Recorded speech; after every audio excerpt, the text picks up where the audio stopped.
Class 9-এর Bangla দাম গল্প।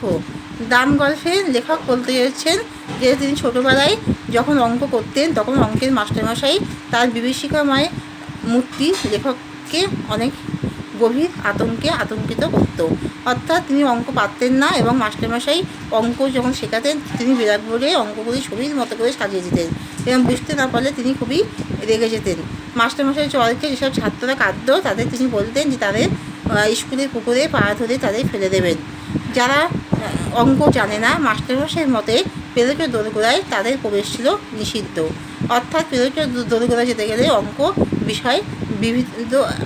বিষয়ে অবাধ জ্ঞান থাকার দরকার। যখন এমএ পাশ করলেন তখন লেখক, যাকে মাস্টারমশাই সুকুমার বলে ডাকতেন, সে লেখক যখন এমএ পাশ করলেন তখন তিনি অঙ্কের মাস্টারমশাই হাত থেকে মুক্তি পেলেন। তিনি বাংলা নিয়ে পড়াশোনা করলেন, এমএতে বাংলা নিয়ে পড়াশোনা করেছেন। এমএ পড়ার সময় মাস্টারমশাই হাত থেকে মুক্তি পেলেও তিনি স্বপ্ন দেখতেন যে তার পরীক্ষায় হচ্ছে, অঙ্কের পরীক্ষা হচ্ছে এবং ঘন্টা আসন্ন এবং তার অঙ্ক মিলছে না, তিনি অঙ্ক শেষ করতে পারছেন না। মাস্টারমশাই আগুন ঝরা চোখে তার দিকে তাকিয়ে আছেন। এখানেই শেষ করলাম।